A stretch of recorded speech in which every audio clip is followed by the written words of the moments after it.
We have another exciting show for you today here on the Gospel Truth, and where we are engaging the culture of Christian truth, and we do that with interviews, debates, and Bible lessons. And I thank you for joining me tonight. It's always good to jump on here, give y'all the rundown, a lowdown of some apologetics, some debate topics, and that's what I have for you today. Tonight is a debate between Mr. Benjamin Duncan and Joshua Olson. This has been a long time coming. We scheduled this debate out probably about 3 months ago, and it's been one of the more highly anticipated debates. So I expect a really, really good topic, a really good conversation between these two individuals. But with that said, let me go ahead and go over a couple of announcements before I bring these guys in real quick.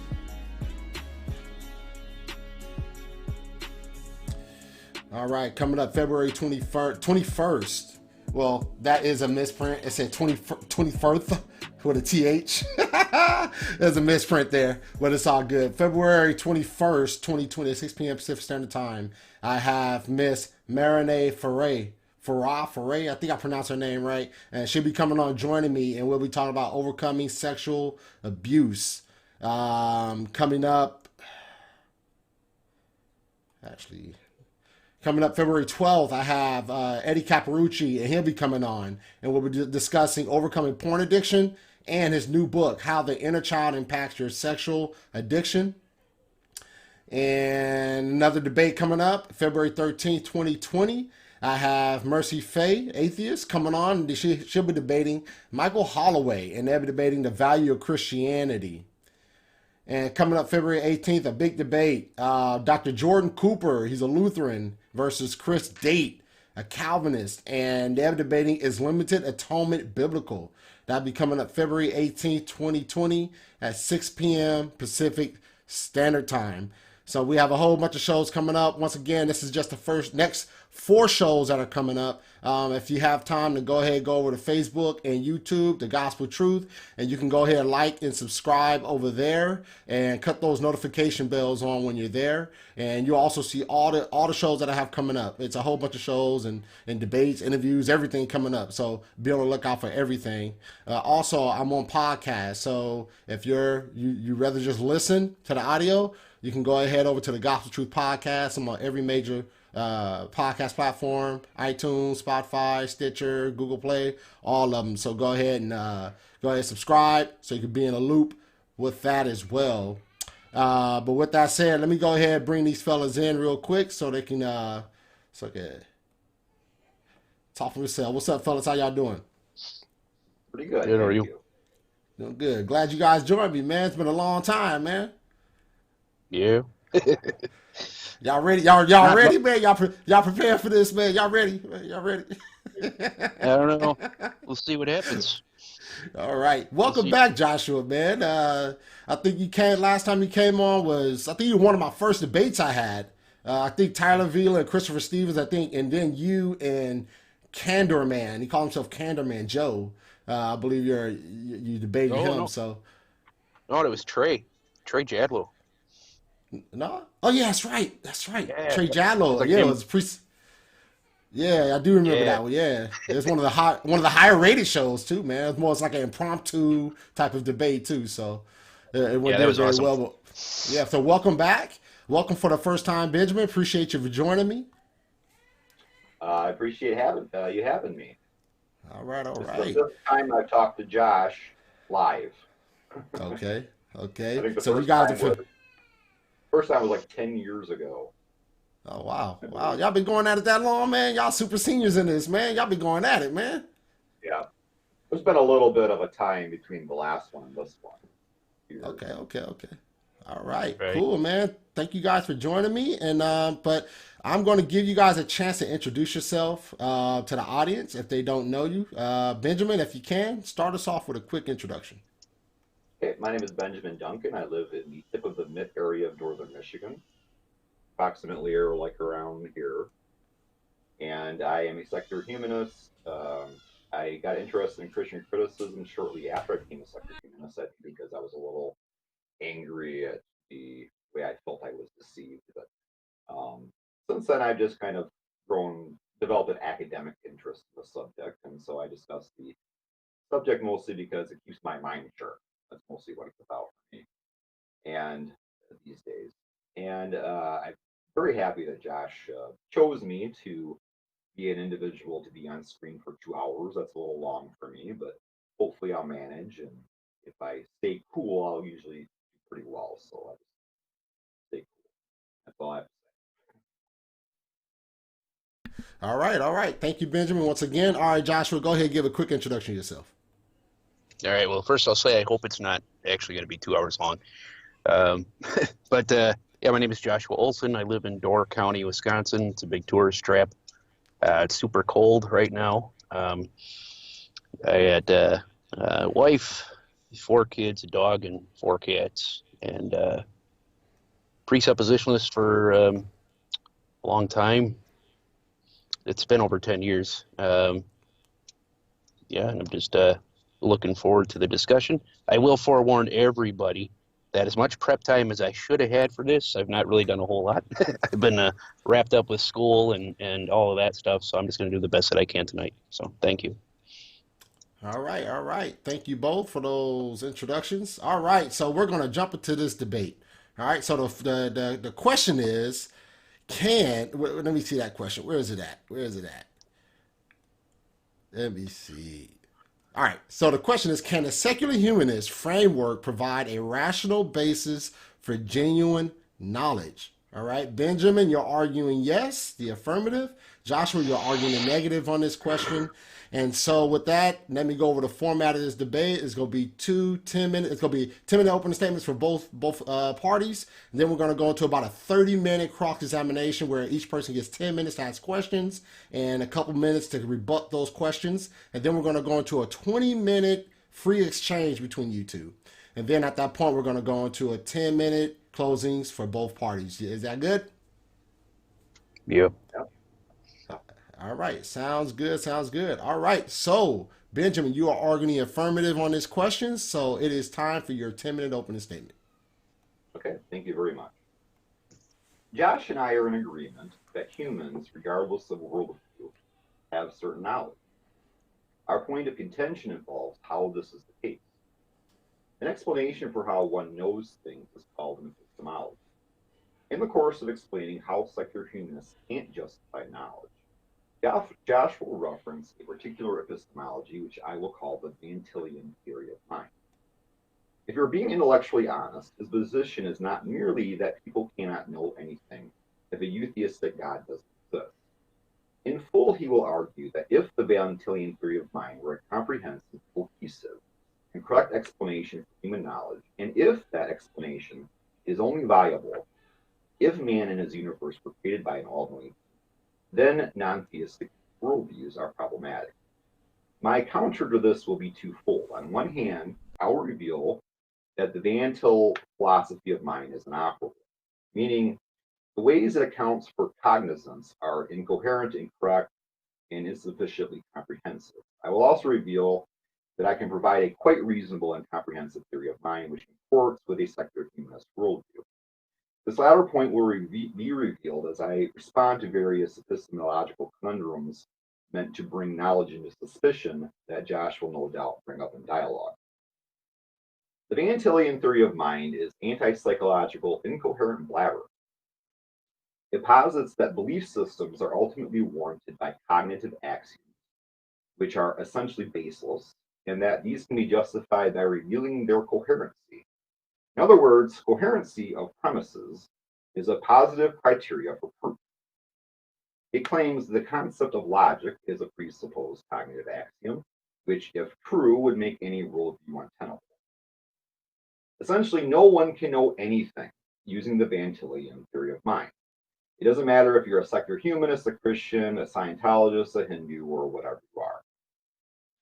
Theory of mind is a psychological subject. The science of psychology is concerned with mental processes, and knowledge is a mental process. Several ideas involved in the Van Tillian theory of mind are anti-psychological, but most of its errors stem from defining all knowledge using the tripartite theory. Tripartite theory, knowledge is justified true belief, originates from classical philosophy. It didn't originate from psychology, and it is certainly not the product of serious research.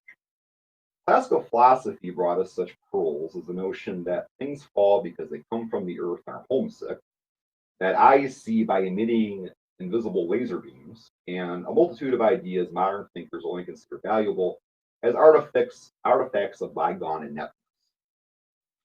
As any astute person might suspect, classical philosophical concepts are of little use in building a coherent theory of mind. Modern philosophers recognize justified true belief as merely a definition of rhetorical knowledge. The definition remains useful for classical philosophical exercises because these exercises employ nothing but rhetoric to prove premises. The tripartite definition is not the definition of knowledge as a cognitive phenomenon. There's a difference between what constitutes knowledge in an individual mind and what two people discussing a subject using nothing but dialogue can agree qualifies as knowledge for that purpose. This is the most blatant error of presuppositional apologetics. It treats the tripartite theory as though it is a psychological theory instead of merely a practical way to define knowledge for rhetoric. The problematic component of the tripartite's three prongs is, as it might surprise some, the truth component. Truths are statements that fit reality. Statements are attempts to describe reality. Since truths are statements, the tripartite theory of mind disqualifies anything not in the form of a statement as knowledge. For instance, according to the tripartite theory, if I asked someone how many fingers she has and she held up 10 fingers, she proved nothing. Since here, look at my fingers, is not a truth assertion. Viewing your fingers is not a statement of any sort. In other words, showing can't prove anything, only telling can. This mentality is consistent with classical philosophy, which uses exercises rooted in nothing but hypotheticals. If I drive a pickup truck and can fit a sofa in its bed, then I can haul a sofa in my truck. Certainly, this proves I could haul the sofa if the stated premises were facts, but this a priori exercise cannot justify any a posteriori fact. How do I know I have a pickup truck? Because I see it. How do I know I see it? Because I experience it. How do I know I experience seeing it? I don't know how to explain it, I just do. Using only rhetoric, I can't prove any experience happens. So every conclusion in classical philosophy is nothing but a hypothetical exercise. If I ask Josh how he knows his experiences, he will say something to the effect of, God has affirmed the axiom that my senses are reliable. What he means by my senses are reliable is that his senses receive information from his surroundings. This is inadequate. Were we to know supernatural beings can exist, crediting Creator as one who tells him his senses are reliable might justify some notions that experiences are real experiences, but this would not justify how he knows he is having experiences in the first place. Instead of a discussion, his reliable senses could be experiencing hang gliding or knitting a sweater or anything else at this time. If he takes the Van Tillian theory of mind seriously, he cannot justify that he has any experiences. The theory proposes that knowledge is only obtained by presupposing axioms which are later affirmed by using innate knowledge, general revelation, or special revelation. Even if there were an omniscient creator, I know of my experiences cannot be justified in any of the four ways the theory of mind allows. He doesn't presuppose he's having this experience. He wasn't born with the innate knowledge of this experience. He doesn't know what he's having the same theory of mind allows would not be justifying. You couldn't know of any whisper of God, of the Book of Romans, of any innate understanding, or of waterfalls if you don't know your experiences are true. To summarize very quickly, and this will be brought up again and again,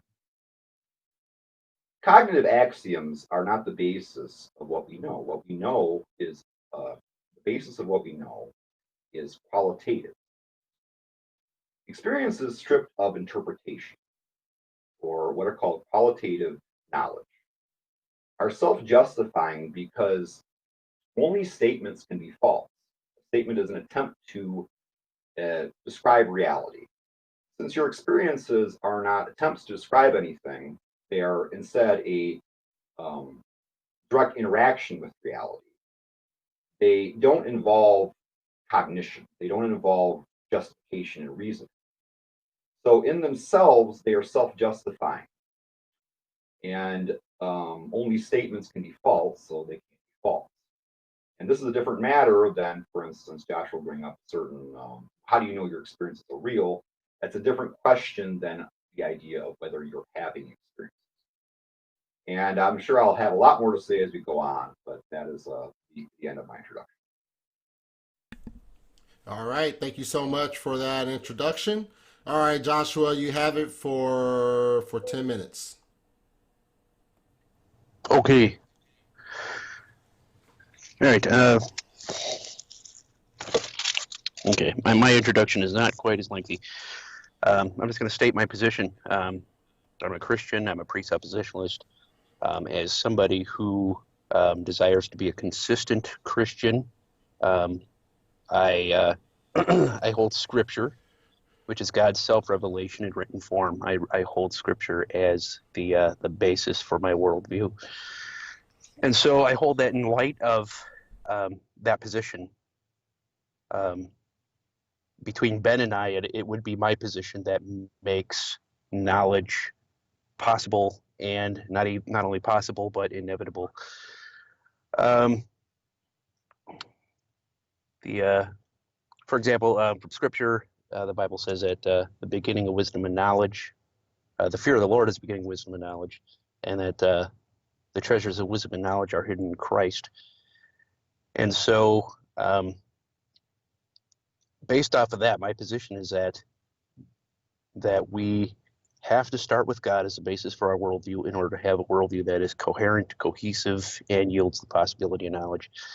And in light of Scripture, like Romans 1:18-21, I submit that Benjamin also has this knowledge. He has it innately, and he also has knowledge through, what he sees, knowledge through, through the Imago Dei, for example. He relies upon universal logical principles, the principle of induction. He assumes a moral standard for his framework. So my whole goal here in this discussion is to offer proof that God exists, even though I would say that's unnecessary. Benjamin already knows that God exists. And instead of me actually offering that proof, the fact that he knows that God exists is going to play itself out throughout the discussion. And I would argue that it already has. Secondly, oh boy, what else is there's another part of my goal here. I actually forgot what it was. So that's what happens when you don't prep as well as you should have. So yeah, we'll just see how it plays out. I've been praying for Ben for a long time, and that's one of the reasons why I wanted to get him in a discussion. I thought this would be a good format to do it. I've been praying that God would take out his heart of stone and give him a heart of flesh. And, I'm going to ask that all of my brothers who are watching right now, that they also do the same, that they would pray for Ben tonight and continue to pray for him even after tonight. So, and pray for me that whatever I say tonight would be used to God's glory, regardless of how things turn out. So that's basically my introduction. I will the whole thing will play itself out throughout the discussion. So, all right. Thank you. All right, fellas. Thank you so much for those opening statements. Appreciate you both. All right, so now we're entering into about a 30-minute cross-examination portion. Each person will get a total of about, I think it's is it 40 minutes? I think it's 40 minutes. So I think each of you get 10 minutes, total 20 minutes each to ask questions. So both of you get 20 minutes total ask questions. I'll interrupt after the 10 minutes. And then we'll go into a 20-minute crossfire where you guys just go for 20 minutes straight dialogue. All right, sounds good? Yeah. All right, Okay, Duncan, you got it first. Okay, me? All right. Yeah, so Duncan, you go ahead. First is that are you ready? Yeah, go ahead. All I have to say first is that in those prayers, don't call me Ben. Benjamin or Benji is fine. Morality is a distinct topic. I'm not going to go into it. It's it deserves its own time. It's a very it's almost as long-winded of an issue as this is. Morality deals with impetus. This deals with cognizance. They're indistinct. They're totally distinct or mutually exclusive phenomena. Josh, you brought up Proverbs 1:7, and if you could quote that again for me, that'd be go ahead and do that for me. Sure. The fear of the Lord is the beginning of wisdom and knowledge. Okay. And you say this in every discussion. Sai usually does too. Right. Any good presuppositionalist would bring it up. Okay. Well, the issue there, I don't know. I guess the point is the quote is to reveal that the author of Proverbs believed in precept stuff, and I guess since the apologetic would have been too complex a notion for some Middle Eastern barbarian to conjure, then that proves the author is inspired. Is that really kind of a point there? I don't know what the point is. No, that's not the point. I'm operating on the basis of the presupposition that Scripture is the Word of God, and that is what He has revealed it to be. And so, no matter who the individual author was of any given book, God, the Holy Spirit, was the ultimate author who inspired the secondary author to dictate what he wanted to say. Or actually, God dictated through the author. You know what I mean? So. Right, but couldn't that author come up? Okay, couldn't that author come up with presuppositional apologetics just like Cornelius Van Til did? I mean, I don't see why that's a proof of anything. Well, presuppositional apologetics is the end result of proper and sound biblical exegesis. And so the whole methodology of presuppositional apologetics is grounded on what Scripture has to say and really looking at what Scripture says and believing it and acting upon it. So it's a biblical apologetic. There's a lot of philosophy in there, sure. But I would say that any true philosophy is going to be God's philosophy because all truth is in God, all truth is in Christ. And so anytime a philosophy is true, it certainly is not biblical as it pertains to Proverbs 1:7. Fear of the Lord, as used in Proverbs 1:7, the word fear, any theologian will tell you, Christian theologian or anybody else, that fear of the Lord doesn't mean belief in God. It means reverence and dedication to God. Reverence and dedication. I wasn't asking a question. I'll ask a question in a minute. Sure. Even theologians will say this. So the passage is not saying that beginning of knowledge is a belief in God. That's your stance.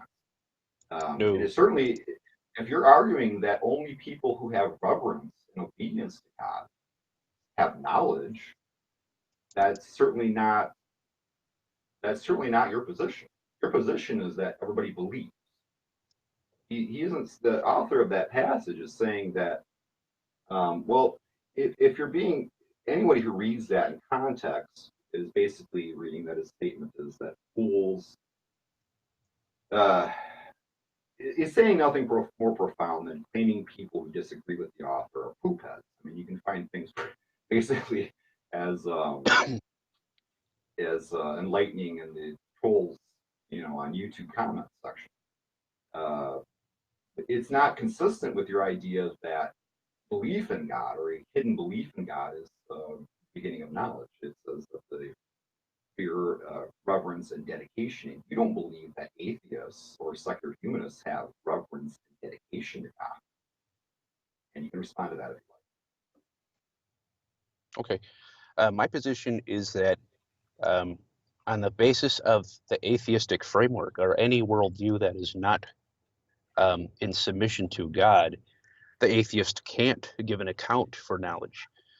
The atheist, the unbeliever, the Buddhist, the Hindu, or whoever has to borrow from a framework that is not their own in order to make sense of anything. So if we're going to go back to Scripture, that Proverbs 1:7 verse, the Bible already presupposes the existence of God.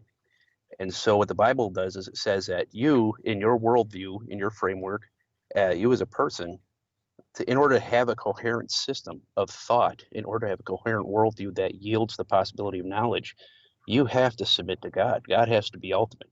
God has to be the foundation. And so that would be I don't submit to any God, and you believe no, that I have knowledge. no, I don't believe you You just have didn't knowledge go on the back basis of and your framework. justify. You think I can't justify my knowledge? Isn't that I don't have knowledge? No, yeah, exactly. You have um, Okay. knowledge, but it's not on. It's contrary to the fundamental beliefs that you hold to. So I Okay. would say So that as an the atheist, you're passage is intellectually schizophrenic. okay. The passage is saying that fear of the Lord is the beginning of knowledge. Fear of the Lord Right. meaning dedication, and that's Reverence. not Yep. saying belief and reverence. There, I don't have Right. reverence and dedication to the Lord. So the passage No. has nothing to do with. You can't use that And so, passage as a backing of presuppositional apologetics. It has nothing to do with it. oh, sure I can, because on the basis of your framework, and I'm going to try and explain this out really slowly, okay? On the basis of your worldview, okay, you cannot have knowledge. You have an Okay, innate but that's knowledge a that lot of. God exists. I understand that, but that's a whole lot of subtext you're adding to Proverbs 1:7. It's nothing to do with Proverbs 1:7. Proverbs 1:7 is not expressing that. I'm moving on. Um, Now the other quotation is what was it? Romans. What is that again? The quotation Well, about there without uh, excuse. If you could quote there's that for me, it'd be great. Romans 1:18 through 21. Okay. Okay, that's one of the three that I cited. Um, the other one would be Colossians 2 through 3. Well, Romans, I think, is the one that says that they are without excuse if they. Right. Yeah. Okay. Could you quote that for me? You didn't earlier. Excuse me. You didn't quote it earlier. I was wondering if you quote it for me. No, I didn't quote it. Just quote it. I don't have it memorized word for word all the way through verse 21, and I say that to my shame as often as I do quote the verse on Facebook. Well, But I it's believe it's basically something saying, like we know God's eternal nature and divine power or whatever from what has been made. So yeah, they were without yep, excuse. Okay. yeah, The need for an natural. excuse would only be if, okay, the only need for excuse would only be if the gospel account is true, which has nothing to do with creation. Christian doctrine of hell posits that unbelievers are tormented for not being repentant to Jesus, not for disbelieving in God. And it's clear that if there were a God, his favorite things are, if you're trying to determine his nature simply from what has been made, then you're going to get a God whose, greatest concern is, things spinning around other things and Mm, stars, basically, only 1 in a billion planets can support life.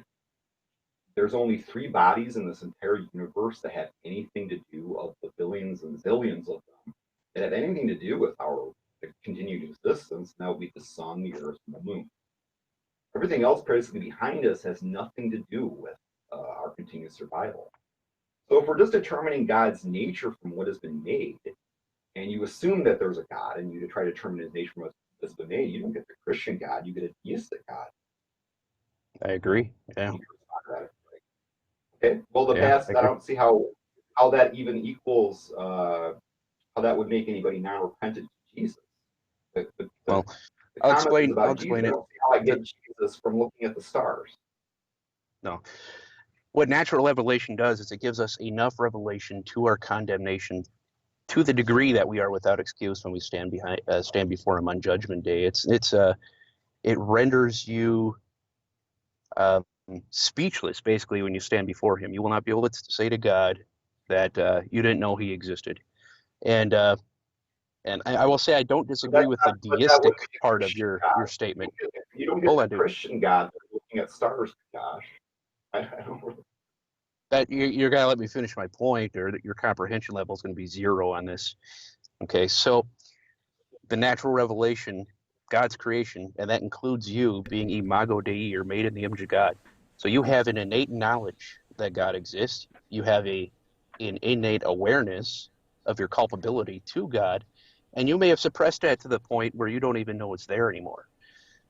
But you display this knowledge. You work out this knowledge in your daily life, just by assuming, you know, moral imperatives, rational, objective rational norms, and things of this nature. Even now in this very discussion, I mean, you're assuming universal logical principles. You're assuming that any of the words that you say now are going to mean the same thing 5 seconds from now. You're assuming things that you have to assume in order to function in a fashion conducive to survival in reality as determined by God. And so what we do Okay, is I'll respond to that now. I mean, it's still my time. Go ahead. Okay, I assume logical principles using the Van Tillian epistemology. I don't believe that I assume logical principles. Logical principles are implied by the concept of truth. Truth is understood by the understanding of qualitative knowledge. Qualitative knowledge would be the raw experiences that you have, which can't be false, because only statements can be false. So I know of raw experiences. From my raw experiences, I know of the concept that some things are certainly exist, and I know certainly that there are statements that fit those things and statements which don't. The concept of truth in itself implies logical laws, because logical laws are essentially a reflection of the idea that a thing exists in reality. Things in reality exist in a certain state, in a certain condition. Ben, that's 10 minutes right there. Okay. All right, Joshua, you got 10 minutes. All right, good deal. Let's see. There's a lot that you said in the intro, and I'll admit that you cut out a lot, so I wasn't able to hear absolutely everything. One of the things that I did hear was you said that Van Tillian knowledge, something along those lines. I don't really know what that is. Misquote. Is based on axioms. Do you think that that is a Van Tillian presuppositionalist? I'm a foundationalist in my epistemology. Is that your impression of Van Tillian apologetics? I don't know. You can illuminate that for me. I would say that you believe people have basically just assume a bunch of cognitive axioms, which are later affirmed because they comport with each other, which can't be a positive criteria for knowledge. Things comport with each other, that doesn't prove anything. Okay. Yeah, I do not believe that sensory perceptions are axiomatic. I do not believe that the laws of logic are axiomatic. So, and what are they? How do you know laws of logic? I can't ask you questions. It's not my time. Axioms are, by nature, by definition, they are unprovable propositions, and the moment that they become proven, or the moment that they become justified, they cease to be axioms. Axioms are things that you just assume to be true on the outset, and any attempt to justify them negates their character of being axiomatic. So I say that as a presuppositionalist, I can justify my proximate means to knowledge, such as my sensory perceptions, my reasoning, etc. I can justify those proximate means, or those secondary means, or those proximate starting points, with my ultimate starting point being the self-revelation of God. But anyway, I'll get into my questions for you. Can you explain to me by what basis you have established the belief that your cognitive faculties are functioning properly? Okay, that relates to the only cognitive axiom which there is, which is I am of sound mind. But that's not a worldview distinction. Every worldview has that issue. You could not be of sound mind too. I take care of people for a living that have memory issues, that have cognitive impairments. That's got nothing to do with secular humanism. Well, let me follow it up. If I were somebody who held the position that all of reality as we perceive it is an illusion, would I be wrong? You're asking that in a very cryptic way. I would say that the proposition as you're stating it is something that can't be known, but this would not suggest that it can be the case. That doesn't follow. That would be what's called a Gnostic possibility. And if you suggest that something, because something is Gnostically possible, that means it could happen, that would be a Locke's shrink elephants fallacy.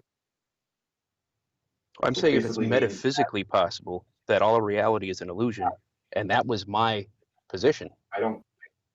Okay, it's not nomically possible. And to say that something can happen means that you know where that reality allows for it. So to say anything can happen is a positive assertion. Are you denying that hallucinogenics exist? Or are you denying the possibility of illusory realities? You're talking about two different things. Hallucinogenics would relate to whether I'm of sound mind. Whether there's an alternate reality is an agnostic possibility. They're two different things. Okay. Okay. So, how do you know you're of sound mind? Okay. That's a problem with every worldview. You could not be of sound mind too. Christianity doesn't posit that everyone is of sound mind. I mean, if you're not of sound mind, I'm not of sound mind. We're a couple of blubbering idiots having an incoherent discussion. But that's got nothing to do with secular humans. If everyone is of sound mind, then you have to then conclude that people who hallucinate or have delusions are experiencing contradictory yet true realities. And so that's not a tenable either. So there are people who exist in the world who don't have sound minds. Is that correct? Yeah, and you agree. Okay, and how do you know you're not one of those people?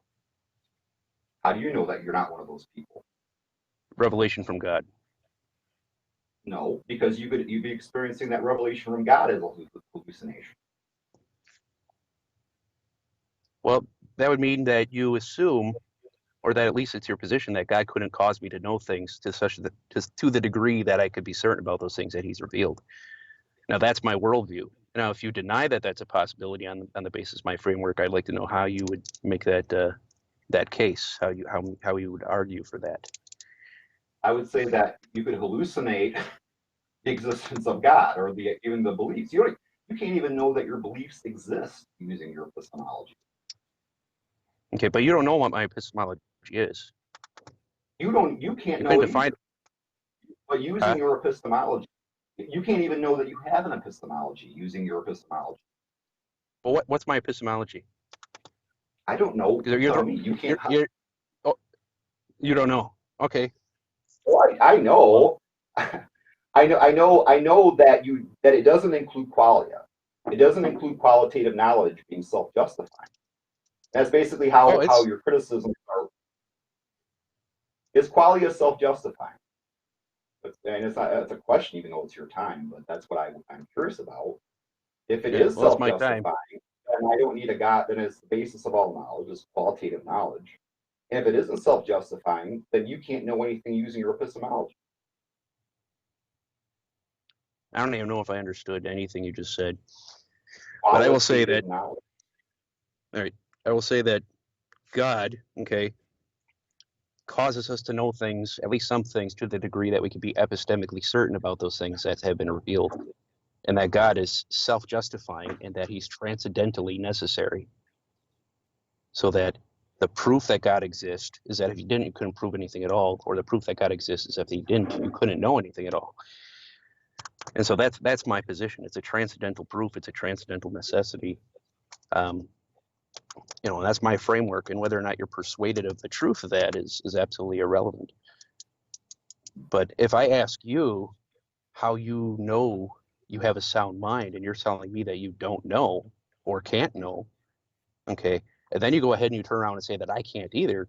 Well, if you can't or don't know if you can, then you're begging the question when you try to turn that around at me. You just conceded skepticism, and yet you're going to turn around and argue and make knowledge claims that you could be wrong about. That's a problem. With secular humanism, though. Excuse me? There is no worldview that posits that everyone is of sound mind. No, and that's not my worldview either. My worldview is not that everybody is of sound mind. My worldview is that we have a basis that by which we can make an account and justify how we can assess whether or not a mind is sound or not. My worldview can account for truth, knowledge, universal logical principles. But if you're not of sound mind, are you going to interrupt me on my time?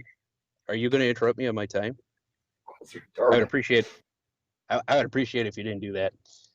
Okay, so on the basis of your framework, I mean, you're a finite particular, right? So you have to look inward. You have to look to the self for knowledge. You have no no justification or no way to connect yourself to universal class concepts, universal principles at all. Okay, so when you assume things like logic, you're stepping into the Christian framework. You're borrowing from the Christian worldview. You can deny that because you've already basically stated that the laws of logic are descriptions of reality, and I'm saying they're prescriptive and they're descriptive. You didn't say that? No. Oh, okay. That might have been my misunderstanding of something that you said earlier. But in any case, I'm going to go back to your very beginning intro. You said that that you kind of started taking jabs at Christianity because initially you were angry because of how you realized you were deceived. So my question about that is, when you take the position that you could be deceived or that you are deceived, that presupposes a standard of truth. Could you tell me what truth is according to you? Truths are statements that fit reality. Okay, how do you know it's real? Qualitative knowledge. Okay, and do you obtain that knowledge with a sound mind or an unsound mind? It's irrelevant. It's irrelevant. Okay, so you don't need a sound mind to obtain any kind of knowledge whatsoever? Of course you do, but there's no worldview that posits that everyone is of sound mind. So it has nothing to do with the discussion. Okay, but it's not my worldview that everybody is of sound mind. That is not my position. My position is that there's a standard by which you... What? If you're not of sound mind, then you're basically a computer trying to diagnose itself that has an error. So there's no way you can diagnose yourself to tell me that you're of sound mind. You can't know that you're of sound mind, Josh. This is a psychological fact. It has nothing to do with worldviews or anything like that. No, it absolutely does. Anything dealing with epistemology, it all has to do with worldviews. I mean, when you talk about knowledge and how you come to know things, and then I ask you whether or not that knowledge is obtainable through a sound mind or whether a sound mind is necessary, and you say it's irrelevant. And you're telling me you don't even know if you can have a sound mind or if you do have a sound mind, and yet you're going to make knowledge claims throughout this debate, and every single knowledge claim is going to be an issue of question begging. But neither can you. All right, that's time right there. That's 10 minutes. That's 10 minutes right there. All right, Benjamin, Josh, you got 10 minutes. Okay, let's say I have a computer that's malfunctioning, and I have the computer diagnose itself. The computer tells me that it's functioning perfectly fine. So it doesn't matter what your worldview or your belief system, Josh. If you're not of sound mind, there's no way you could know otherwise. It doesn't matter whether you're a Christian or an atheist or whatever you are. The cognitive axiom, I have a sound mind, which relates to issues of memory, which relates to issues of reliability of experiences, whether you're not hallucinating or these kinds of other things. That just relates to whether you're of sound mind. And these are the only cognitive axioms. But you can't know that. It has nothing to do with atheism or secular humanism, because obviously if you're not of sound mind, there's no way you can self-diagnose yourself because your mind isn't sound. You don't know if your memories are valid. Your mind isn't sound. You don't know if the Bible exists. Your mind isn't sound. You could have a delusion that the Bible exists. I believe in the Bible, therefore I know the Bible exists. Doesn't follow. And it keeps coming back to the point again and again that saying that your ideas, and you're going to say this again at some point, are cohesive, or that you have a list of axioms that agree with each other, cannot be used as a positive criteria for a claim, or can't be suggestive that you know it's true or prove it. For instance, if I had, let's say I was speaking of a boy, and I said that there was a boy who is bald and has a mohawk, and he's 5'10", and he wears a beard, and he has a leather jacket. That can't happen because you can't be bald and have a mohawk. Those two ideas don't comport with each other. So on that basis, that is a negative criteria to say that that claim, that list of the traits of the boy are can't happen. If I claim that the boy has green scales, has wings, is 5'11", wears a leather jacket, has a mohawk, those ideas would all comport with each other. And all that would mean is that I can't disprove it on that basis. Oh, they all comport with each other. That doesn't mean a darn thing. It simply means that I can't disprove it on that basis. So, I'm saying a boy has scales and green skin. So the fact that you're claiming essentially your epistemology, I'm getting this wrong, and I'm not quoting you here, I'm just summarizing what I think it is. And if you didn't think that I was speaking of correctly of your epistemology, I mean, you had opportunities to correct me, and you'll have more opportunities in the future. But essentially, you're saying what it seems like all knowledge is ultimately known because your axioms are comport with each other. And that can't be a positive proof of the existence of logical laws. I don't presuppose that logical laws exist. That's in your epistemology, not mine. I claim that the existence of statements is known qualitatively, and the fact that some statements fit reality and some statements don't is known qualitatively. And the fact that what this suggests about logic is also known, is known deductively, but those initial ideas based on that are known qualitatively.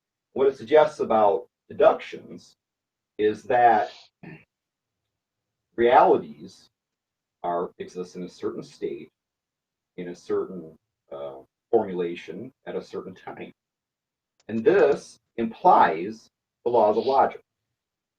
So simply knowing that, so ultimately logic is known, or the laws of logic at least, are known qualitatively. And when we reference informal logic, we're always referencing qualitative facts. We're referencing, for instance, that for instance, we'll give an example, say of a fallacy of composition would be, plane is made of metal, glass, and rubber, and metal, glass, rubber can't fly. Therefore, a plane can't fly. And we show that that is a fallacy because we're comparing it to something qualitative, the reality that planes fly. So, I have some questions though. How do you know that you're having a conversation with me right now, Josh? Okay, through my sensory perceptions and my reasoning. How do you know that your sensory perceptions exist? Revelation from God. How do you know that revelation from God exists? Because he's revealed it to the extent that I can know it with epistemic certainty.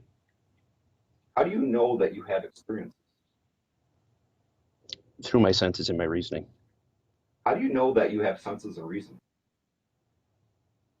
My senses and my reasoning are a secondary or proximate means by which I acknowledge my ultimate justification for the presupposed basic reliability of my senses and my reasoning. Okay, I'll keep you from being confused.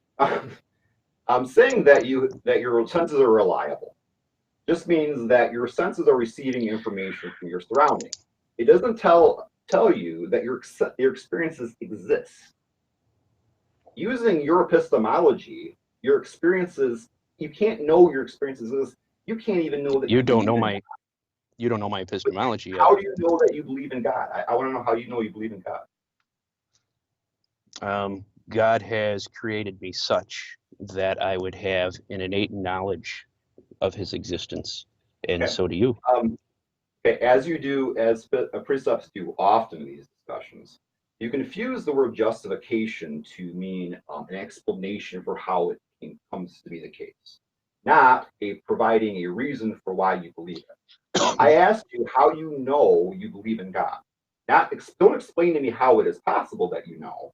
I want you to know how you believe, how you know you believe. You need a justification for the knowledge that you believe in God. Well, since my epistemology is revelational, and God is How at do you know the you have epistemology? huh? How do you know you have I an don't know what you. epistemology? You have to know you have How do, experiences to know you have an epistemology, Josh. I'm not even sure I can make sense Okay, of what your I'm questions. pointing How out do I? is that what I'm pointing out is that your epistemology is incoherent. No one can know anything using the Van Tillian theory of mind because you According to can't what know standard? experience. You're They're not according to what qualitative. standard? You can't even know what's real, Benjamin. You can't even know if But you you have a can't. sound mind or Well, I not. can't. I can know what's real using mine, but I can't know what's real using your epistemology because your Yeah, but epistemology claims that qualitative knowledge is not self-justifying. And if, without qualitative knowledge being self-justifying, you can't know experiences exist. You can't know we're having this conversation. So the position in this argument is you either have to accept that qualitative knowledge is the basis of all knowledge, which wouldn't involve any kind of divine revelation, or you can have you to explain to accept me that what your qualitative position is knowledge wrong. is again? Because that might have been one of the parts in your intro that skipped out. Qualitative knowledge is self-justifying. If it's not self-justifying, then you can't know you're having an experience. You can know whether your experiences uh, are suggestive of realities, quote unquote, Okay. but you can't I know want to your know. experiences. I just want you to give me a definition of what qualitative knowledge is. I don't think I understand Okay. what that is. Qualitative knowledge are raw sensory experiences which are not interpreted. Okay. An Raw sensory. explanation that's given off of it, explanation that's given off is a thought experiment called Mary's Rose. I probably don't have time to explain this, So but what's imagine Mary is locked in a dark room, a black and white room, and she has a bunch of books around her, and there's no color in the room. The books are all black and white. There's pictures, and through her studies, Mary learns about roses. She learns everything there is to know about roses.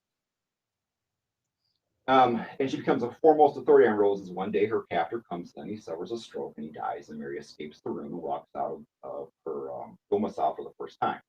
And walking out in the bright sunshine, she encounters a rose. Now, using your theory of mind, she picks up the rose, picks it up, looks at it, pricks her finger on the thorn, and smells it and all that stuff. According to your theory of mind, she didn't learn anything new because she didn't have a new justified true belief than she didn't have before. So qualitative knowledge, to explain this, is simply Is that my everything that position? she learned from the raw experience that she didn't know abstractly from reading about it. So abstractions are statements.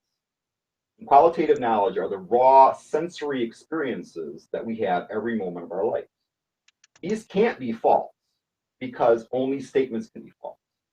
They cannot be Okay, that's real, but that's a different matter. okay.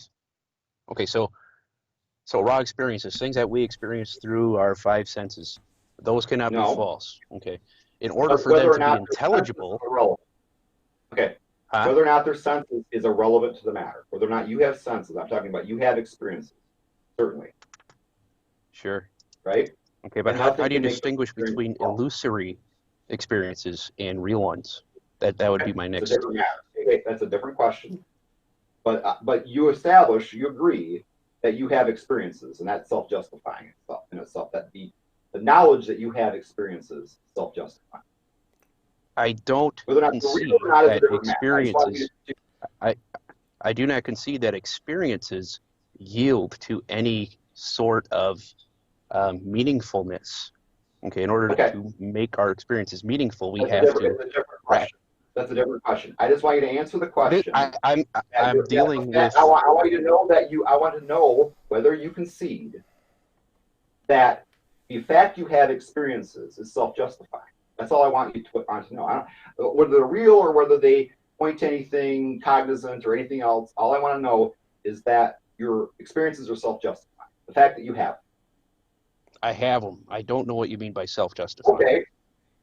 Well, self-justifying. They're not statements. They're not something you reason to exist. I don't know So of they can't be. anything that is not a statement that is subject to the question of justifiability. So every moment all your experiences are statements. Everything you go through in life is a statement.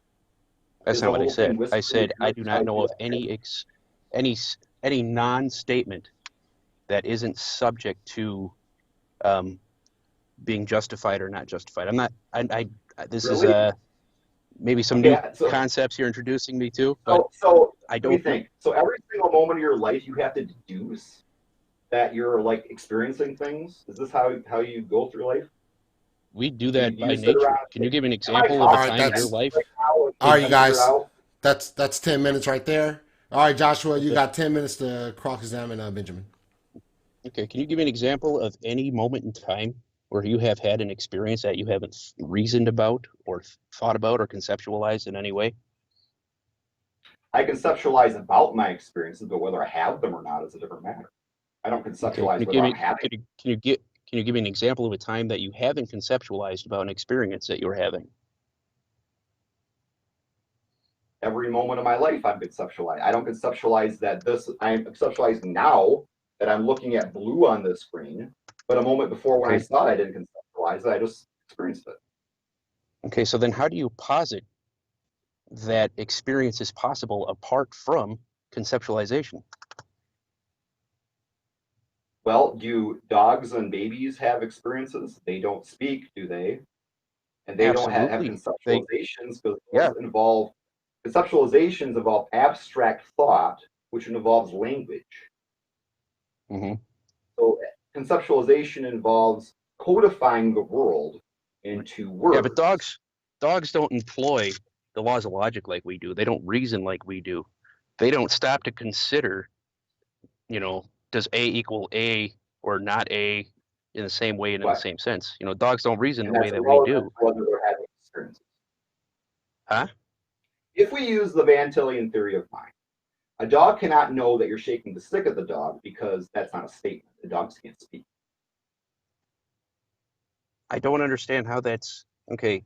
Did you read Van Til? Have you ever touched a Van Yes, Til I book? read Van, If- read Which Van one? Til Paz every. I don't. I've read Van Til, not his books, but I read quotations of some of the weird things he says. Okay, and you Um, think those quotations there's were a enough for quotation you where he to? says that I'm asking. he This actually is my time, Ben. Are those were those quotations that you read? Do you think those were enough for you to gather the whole scope of what Van Tillian apologetics is, or what the Christian epistemology is? no, but I do gather quite a bit from speaking to people who are students of him, such as Okay. yourself. Okay. So you're speaking to me, and so far you've got my epistemology wrong. All right. So maybe you're not speaking to the right people. I don't know, or maybe you don't talk to a lot of us. Okay. But I mean, you're using the Yeah, word axioms. I'd be glad to listen. I'd be glad to listen to your epistemology. Okay. My epistemology is revelational. Okay.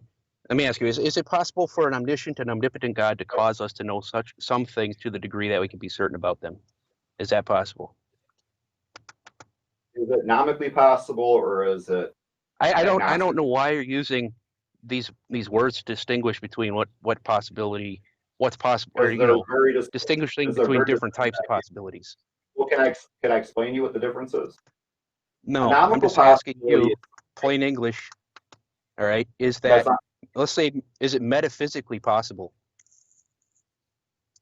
Could you define metaphysically possible? In reality, is it a real possibility that God could cause us to know things to the degree, okay, would you grant that on my worldview anyway, that an omniscient and omnipotent God could cause us to have knowledge about some things to the degree that we couldn't be wrong? I do not know that it is nomically possible for a being to live without a brain or think without a body, or live Okay. without a body or think without a brain. I don't know that that's nomically possible. And that's got nothing to do with my question. Then you Could have to God explain to me the cause question. us, could God cause us to know something to the degree that we could be epistemically certain about what he's revealed? Could he do that? The question, okay, to posit that a God exists, I have to first know that a God can exist, and I don't know that. I'm I don't know I'm that not beings can asking live you without whether or not bodies. you think a God. I'm not asking you. You know that my worldview is that God does exist and that God does cause us to know things. I'm asking you if you grant that possibility on my worldview, On or your is it your world, position, alternatively, that we could be wrong about everything that we think we know? okay. when you're talking about possibilities and the word could, that only applies to nomical possibilities. And I can explain this in my own time. It's going to take me a while. But it goes to the lock, shrink, elephants fallacy. To say something could happen because it's merely agnostically possible, meaning that you don't know it isn't the case, doesn't follow, because the word could implies that you know it is permissible within the bounds of reality. I don't know that a God is permissible within the bounds of reality. Well, you couldn't know if anything is permissible within the bounds of reality, because reality is a universal. You're a finite particular. You can't make any universal statement about anything on the basis of your framework, because you have no point of contact with universals. I do, on my worldview. God, who's universal in nature and omniscient, causes us to know things to the degree that we can be certain about them. That's an explanation for how you know it. That's not a justification for how you know it. Excuse me? That's an explanation for how you think you know it. That is not a justification for you knowing it. There's a difference between a justification and an explanation for how it is justified. You don't know that God exists, Josh.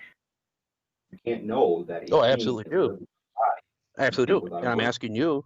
There is no such thing as magical. The proof, Ben, the proof that God exists is that if he didn't, you couldn't prove anything at all. God is the necessary foundation for the preconditions for intelligible experience. That's my position. Okay, I can account for laws of logic. I can account for uniformity of nature. I can account for reliability, memory, and senses. I can account for all of those, and I can do so in a cogent fashion. And whether or not you concur with it, whether or not you understand it, is irrelevant. You know, it is completely irrelevant. What I'm doing is saying, here's my worldview. It grants me the possibility of knowledge, and I'm saying, here's your worldview. You can't even know whether or not you have a sound mind, and then you're pulling out the two quoque fallacy and telling me that I can't know either. But you're just begging the question. So if your best counter argument is a question begging statement, then the debate's over, dude. You lose. Welcome to skepticism. I don't want to interrupt you. I mean, slow your time. Well, I'm waiting for a reaction. I mean, you got anything to say about that at all? My reaction is that no, you can't account for knowledge using your epistemology, because you can't know that your experiences exist. You can't know that you're of sound mind either. You can't know that logical law exists because you presuppose them, which is ridiculous. I know that my experiences exist. I don't even know if that's a proper phraseology for that kind of a thing, but I know that my experiences, and I'm experiencing them through my sensory perceptions, and I know that my sensory perceptions are basically reliable because they are created intelligently by God as a divine act of God. And I know that on the basis of my framework. On your worldview, you could be a brain in a vat. You could have, are you really talking while I'm talking?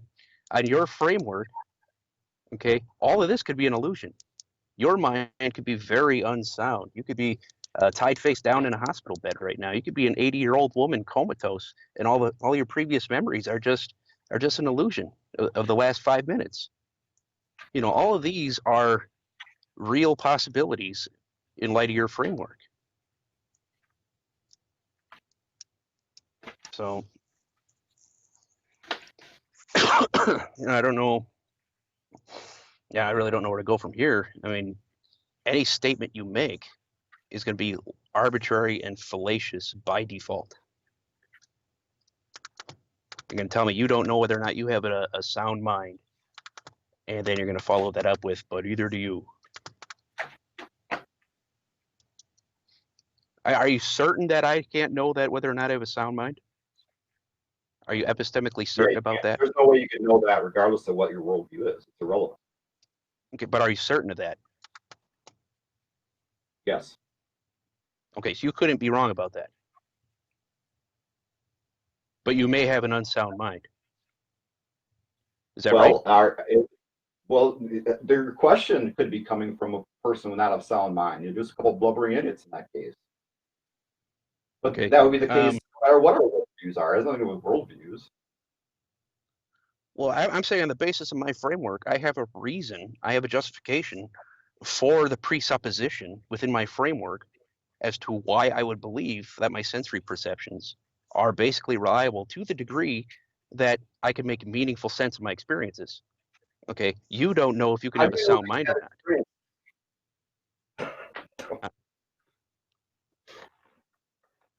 You don't know that you had experiences, though, Josh. You're begging I the want you to question, provide Ben. me with a justification for the fact that you have them. You're begging the question, Ben.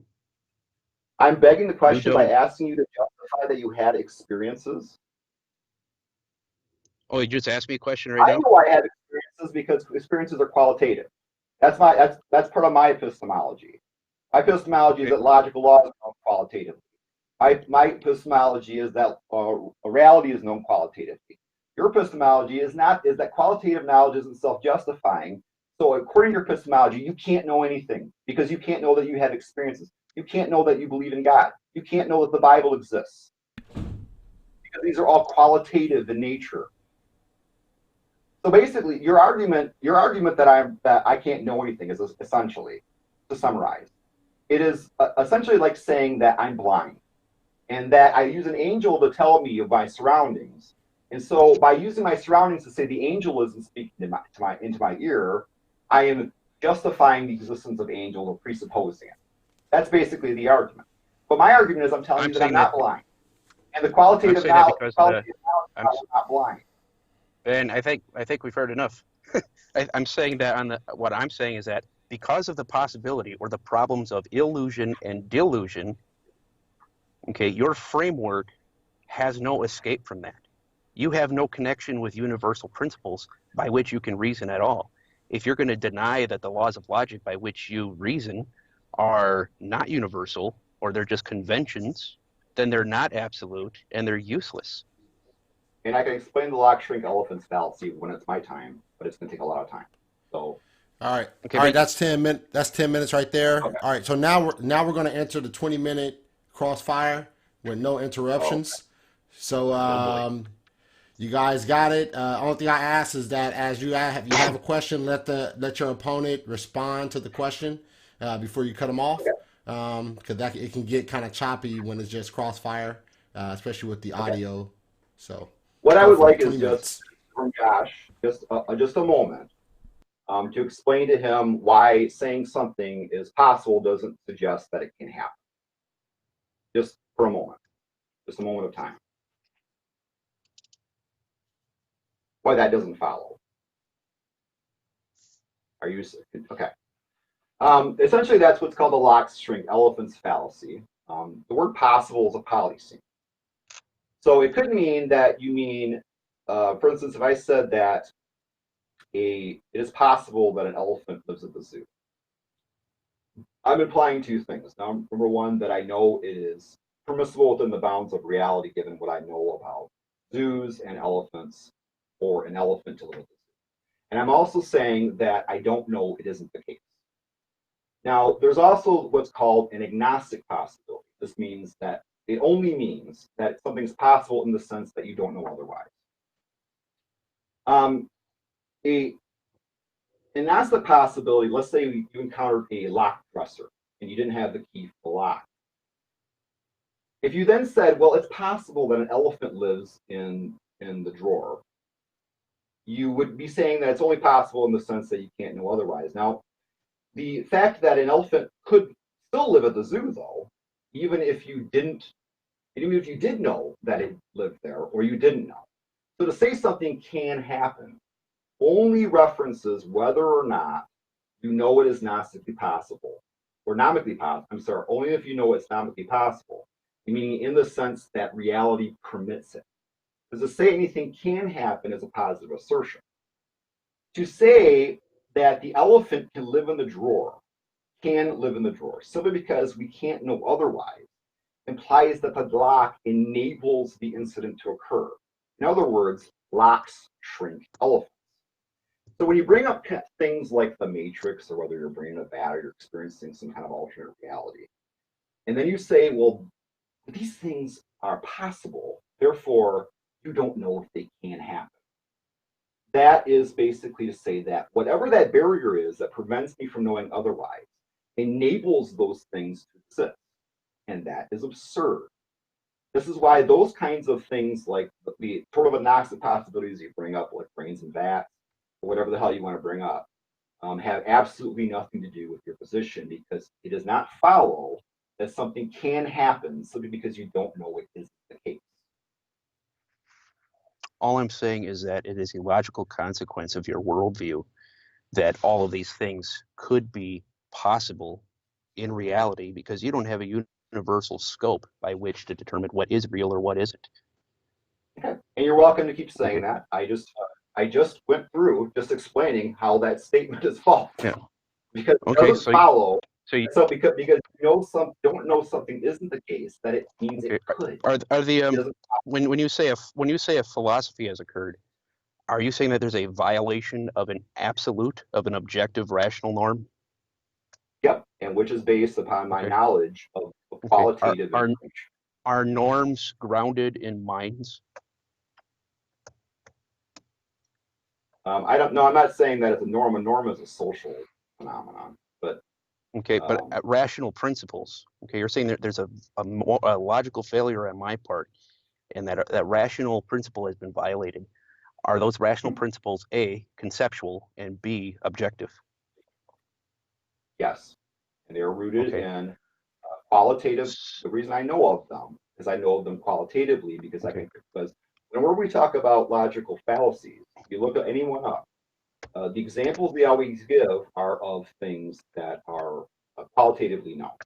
For instance, Okay, so I just wanted to point out real quick before I lose track of thought, is that you've conceded the existence of objective rational norms that are conceptual in nature. So you've conceded the existence of transcendental concepts, transcendental concepts.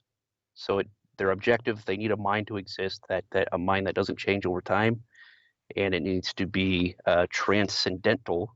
Okay, and I would argue that that comes from God. I would argue that you've conceded my worldview. well, I would say that the word transcendental is just a word you guys use to say that things that are So you never not read Kant or anybody like that? God, it's certainly not magical. I mean, the No, concept of logic is not magic. I'm saying that objective conceptual entities are transcendental by nature, which means that these entities are not contingent upon whether or not we believe them. They're not contingent about what we think about them or anything like that. They're true whether we acknowledge them or believe them or not, and they're conceptual Right? in And they're nature. rooted So on they require an objective mind which is self-revelatory in nature and doesn't change over time. And I'm saying that's the Christian worldview. Okay, and I'm saying that you're employing something when you assert a moral failure which you can't have on your worldview. gosh, but Frustrating, I the know. existence of logical laws is known qualitatively because of the principle, because of physical principles that exist in We reality. recognize Because them. a Yeah, thing, we real thing, recognize. I define the laws of logic as the guiding principles, or the principles which guide the chain of reasoning from premises to conclusions. Okay, so we mhm. employ them as a means to reason about reality, about things that we see. We don't see the laws of logic in the universe. We don't see them um, acting out there in the world. They're strictly conceptual. And in your worldview, you presuppose their existence, right? No, I don't presuppose them. I would say that we all presuppose logic, that not that they exist, but we presuppose that they're going to function in the same fashion as they always have. We're going to presuppose that they apply to our discussions and our reasoning. Um, I'm saying that in order for a worldview to be rational at all, it has to be able to account for the existence of such things, and that belief also has to, like, let's say you're a materialistic atheist who says we're just biological bags of stuff dancing to our DNA in a blind and pitiless indifferent universe. Okay, we're just doing what we're doing because our DNA and chemical makeup demands that from us. Well, it doesn't make sense to believe that on one hand, and then on the other hand, say that, well, I recognize universal invariant principles for rational reasoning. Where do you get It's these universal kind invariant of mixing principles? two arguments together. The one hand is kind of like the fizzing neurons problem. Um, whether or not but that's basically a fallacy of composition, because you're saying that it's like saying that Okay, your brain is made of chemicals. Chemicals can't think, therefore you can't think. Like saying a No, plane is made of glass, metals, and rubber.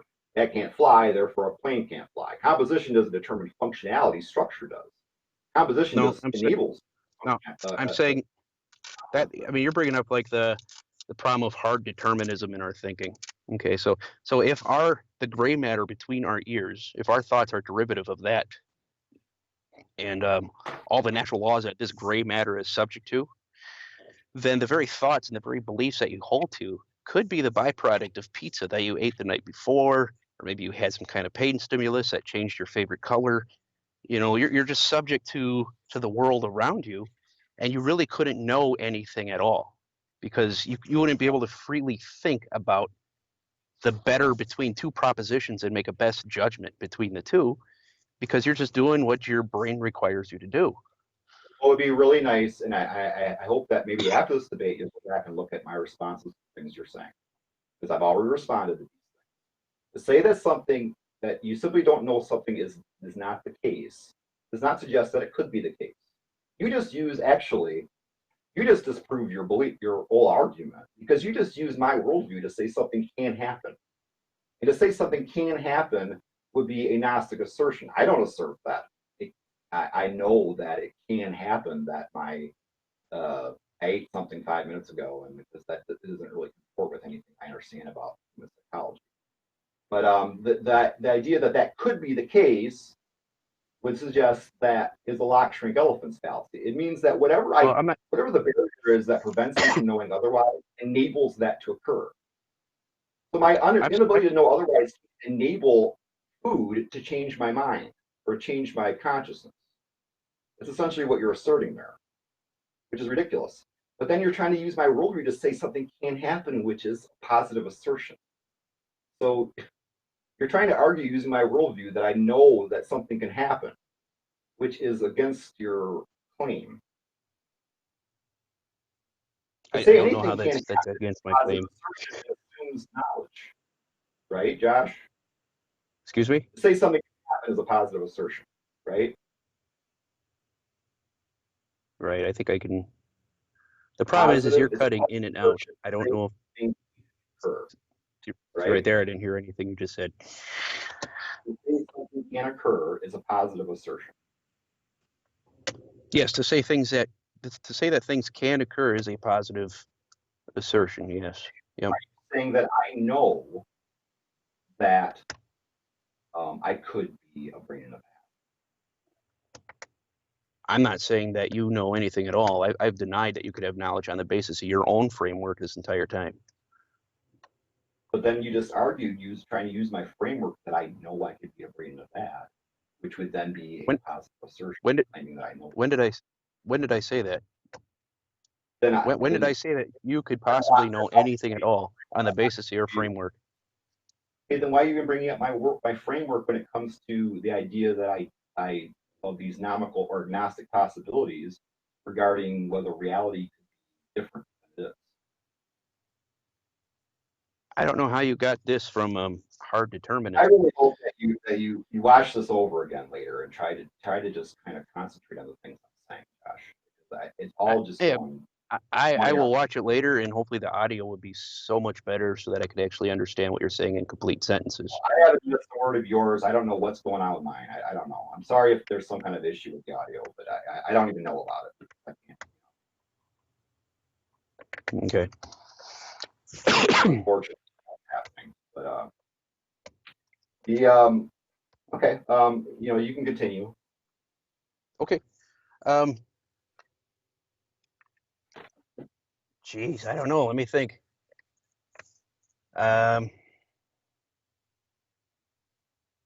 You understand what I mean by the concept of qualitative knowledge? No, I still don't. I really don't. I've never heard of that before. The theory of knowledge that I hold to, of course, is relational epistemology. But it's the definition of knowledge that I use is justified true belief. Okay, but the problem with justified true belief is that, as I explained in the intro, a very long-winded. is that Word. it would suppose that only truths or statements are known. And therefore, your raw experiences aren't known because they're not in the form of statements. Just as I Oh truly yeah. believe Okay. this is Okay. Yep. Yep. Yeah. the useful definition It, for rhetorical discussions in which all the discussion is just speaking. Okay? You can't use rhetoric to prove that the sky is blue. There's no way to do it. You could write a 200-page book about it, and there's no way to prove it unless you use a picture or said, hey, this is well, blue and it this is the constitu- sky. I The want. sky is blue. Would So what I'm saying is Would you that agree that, qualitative knowledge doesn't lend itself well to description. And so that's why some things are what are called are rhetorically axiomatic, but not cognitively axiomatic.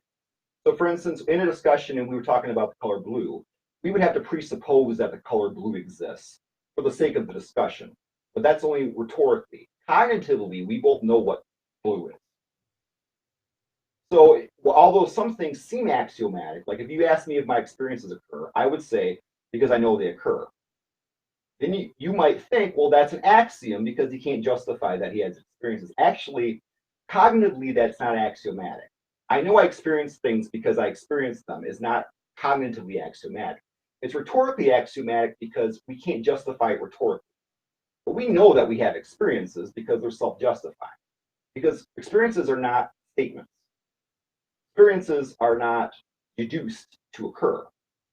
So because they're not statements, they can't be false. Only statements can be false. So what I'm telling okay, you but is that how do you how do you go from raw experience to um, anything else? How do you know? How do you derive any meaningful knowledge off of the basis that you're experiencing anything at all? okay, the only way you could question that is if you question whether or not you're you're not of sound mind. And and I've said saying this over and over again. Any question about whether you're of sound mind is a cognitive axiom. I could, we could be both a couple of blubbering idiots here who have false memories, who are hallucinating. All these things could Mm-hmm. be happening, which would mean that we're a couple of blubbering idiots having an incoherent discussion. And whether or not you're having an incoherent discussion with me, or whether I'm just talking to a blubbering idiot myself, whatever is the case, that has nothing to do with the world. Because in Christianity, that could be the case, and any worldview, that could be the case. It's irrelevant to our position. Right, But and whether or not again, reality, the issue with reality, I'm looking at again, we know things on the basis off of certain preconditions. Okay, intelligible experience is gained through laws of logic, through sensory and reasoning, memory, through the principle of induction, which is something I might ask you about. Okay, so we know things and make meaningful assessments about things through these preconditions. And I'm saying that on the basis of our respective frameworks, I can offer a cogent justification for those. I can account for those on the basis of my framework because I start with God. I start with God's self-revelation through His Word. I know that God is logical. I know that He doesn't change all over time. Um, so I can ground things like the laws of logic in the mind of God, being that they're universal, invariant, and don't change over time. God is also universal and invariant, or not invariant, but I'm getting stumbling over my words. I got up early this morning, so but I think you know what I'm saying, okay? I And take you're care of saying, people for a living who have cognitive impairments. I take care of people, in their 90s. yeah, me too. And a lot of them have terrible memory issues, and a lot of them, okay, you do too. So I'm sure you know, as I do, that a person with a cognitive impairment a lot of them can't be convinced that they have it. And a lot of them believe in God. So you can believe in God and have a cognitive impairment. Oh, So absolutely, I don't absolutely. see how, I okay, agree with that 100%. All I'm saying is that on the so basis of my framework, make I can make sense of the sense of that. preconditions, that must exist in order for us to know anything at all. And that's the only point that I'm trying to make in this entire discussion is that But some people, when we but compare, you could be cognitively impaired to the point that you don't know anything at all, Josh. That's a cognitive impairment. There's no way you could know that. You could be one of those people that are senile right now talking. Well, There's no way you can do otherwise. It has nothing to do with Christianity or secular humanism. there again, you got to understand that when it comes to people who are senile, they don't have reliable senses. Some of them can't see, a lot of them can't hear, et cetera, et cetera, et cetera. Their experiences are incoherent.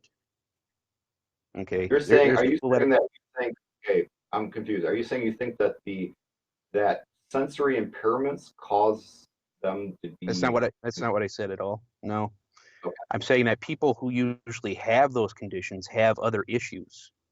Okay. And there are a good number of people who do, in their best moments, usually in the early hours of the day, are aware that they have a problem. And they become aware that they have a problem as the problem is early on.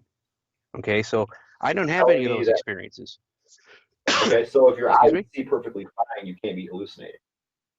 If you don't have vision problems. Is that what you're trying to tell me? Because there are people who have schizophrenic disorders. Those exist. Are you saying that nobody has the schizophrenic disorder? No, there's people who have schizophrenic disorder, and I'm saying that probably a good majority of those people know that they have that disorder, and they know that there are medications for it. I know people personally who have that disorder who are well aware of it. Okay, so I think what we're doing here is you're kind of making you're trying to make a mountain out of a molehill. Okay.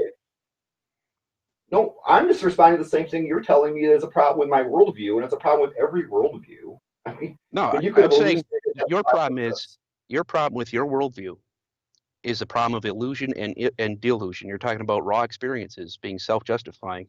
I'm saying that those experiences, which you call axiomatic, okay, I'm saying that if they're perceptually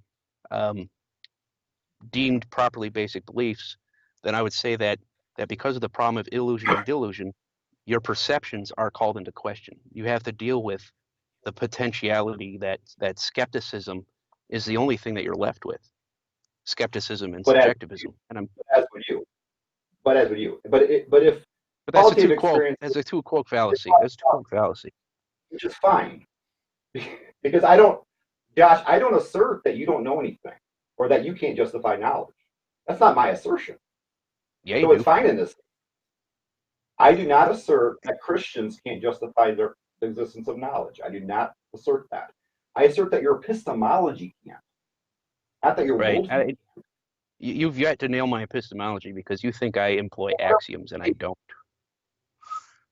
I do not employ axioms.